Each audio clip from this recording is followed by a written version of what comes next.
भी सपना साकार करने के लिए सबसे जरूरी है सही कोच का होना। चुनिए NISM क्लासेस को और करें अपने NISM NCFM का सपना साकार। Download the app now. Hello student, welcome back to our channel. So आज के वीडियो में हम देखेंगे इक्विटी डेरिवेटिव के कुछ क्वेश्चन आंसर जो कि बहुत ही इंपॉर्टेंट क्वेश्चन है। आपको ये क्वेश्चन जो है वो एक MCQ क्वेश्चन है। इस क्वेश्चन से आपको एक आइडिया मिलता है कि हमें किस तरीके के क्वेश्चन एग्जामिनेशन हॉल में आते हैं।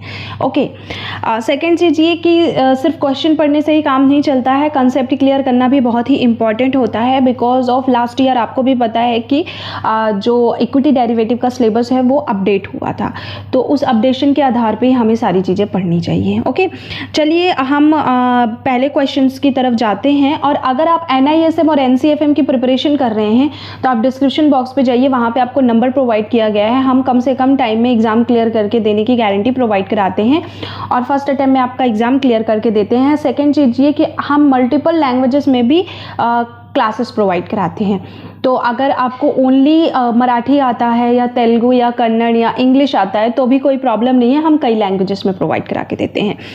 सेकंड चीज़ ये कि डिस्क्रिप्शन बॉक्स में जाना है, वहाँ पे आप हमें डिपार्टमेंट को डायरेक्ट कॉल भी कर सकते हो, साथ ही साथ आप हमें व्हाट्सएप भी कर सकते हैं। तो व्हाट्सएप के थ्रू भी आपको सारी डिटेल्स प्रोवाइड हो जाती है।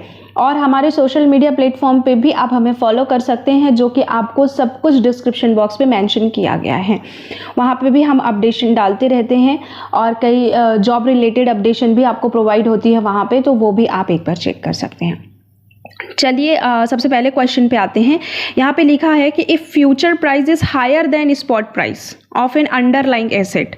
जब फ्यूचर का जो प्राइस होता है वो हायर होता है स्पॉट प्राइस। स्पॉट प्राइस मतलब होता है कि जो कैश में जो इक्विटी मार्केट का जो प्राइस चल रहा होता है ना, उसको स्पॉट प्राइस बोलते हैं। फॉर एग्जांपल के यहाँ पे हम बात कर लेते हैं SBI की।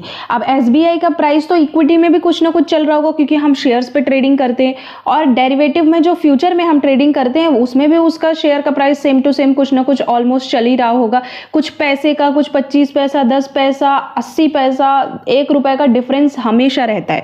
If future price is higher than spot price of an underlying asset, this is known as. अगर फ्यूचर प्राइस ज़्यादा हायर है, अगर फ्यूचर प्राइस जो होता है वो हायर होता है, मतलब कि स्टॉक में अगर हम बात करें तो अगर SBI का जो प्राइस है वो चल रहा है 230 रुपये फॉर एग्जांपल, और यहाँ पे इसका जो प्राइस है वो चल रहा है 230 रुपये 50 पैसे या 230 रुपये 30 पैसे, मतलब 30 पैसा भी ये फ्यूचर मार्केट में हायर हुआ ना, 30 पैसा भी हायर हुआ। तो उस केस में इनके डिफरेंसेस को क्या बोला जाता है? इनके डिफरेंसेस को बोला जाता है कॉन्टेंगो बोला जाता है। ओके, ना ही मैक्सिमाइजेशन, नॉर्मलाइजेशन और बैकवर्डेशन, ओनली कॉन्टेंगो बोला जाता है। यहाँ पे देखो एक्सप्लेनेशन में आपको समझ में आएगा। If future price is higher than spot price of an underlying asset, market participants में expect the spot prices near future, this exactly rising market is called contango के बारे में बोला गया। और अगर कम होता है तो उसे हम बैकवर्डेशन बोलते हैं। ओके, तो इस तरीके के क्वेश्चंस ना एग्जामिनेशन हॉल में आते थे पहले, लेकिन अभी क्या है कि अभी थोड़ा डिफिकल्ट क्वेश्चन आने लगा है। कभी भी अगर किसी ने क्वेश्चन अटेम्प्ट किए होंगे तो आपको पता होगा कि जैसे अगर हेजिंग के बारे में पूछ रहा है या कैलकुलेशन के बारे में, बीटा हो गया और थीटा हो गया, इनके बारे में भी कई क्वेश्चंस आते हैं। तो मैं आपको यही बोलूँगी कि कभी भी अगर आप एग्ज़ाम देने जा रहे हैं तो बहुत अच्छे से उसको आप पहले प्रिपेयर कर लें, उसके बाद ही जाए, क्योंकि एग्ज़ाम जो होता है वो वन टाइम होता है। आपने 1500 रुपये फ़ी पे किया, अगर आप पास नहीं हुए तो आपके 1500 चले जाते हैं। ओके, चलिए moving to the next question.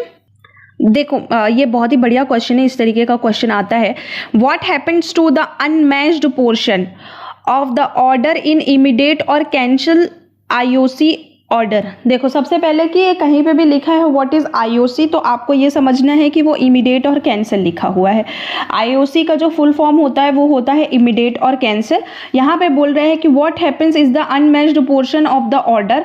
क्या होगा जब जो हमने बिट लगाई है और वो अनमैच्ड हुआ, मतलब कि हमने बिट लगाई और वो बिट वहाँ पे हिट नहीं करता है। लाइक मैंने अगर SBI बाय करने के लिए डाला 230 रुपये में और 228 रुपये तक ही चल रहा है, 229 रुपये 50 पैसा गया पर 230 टच ही नहीं किया, मतलब वो अनमैच्ड हो गया। तो उस टाइम पे उस केस में क्या होता है, तो यहाँ पे बोल रहा what happens to the unmatched portion of the order in a immediate or cancel order. तो इट विल बी कैंसिल्ड हो जाएगा।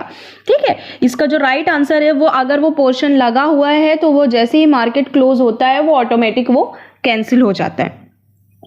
तो यहाँ पे देखो डिस्क्रिप्शन बॉक्स पे आपको समझ में आएगा एक्सप्लेनेशन में, immediate or cancel order user is allowed to buy और sell in contact as soon as the order is released into the trading system. In unmatched order will be immediately cancelled.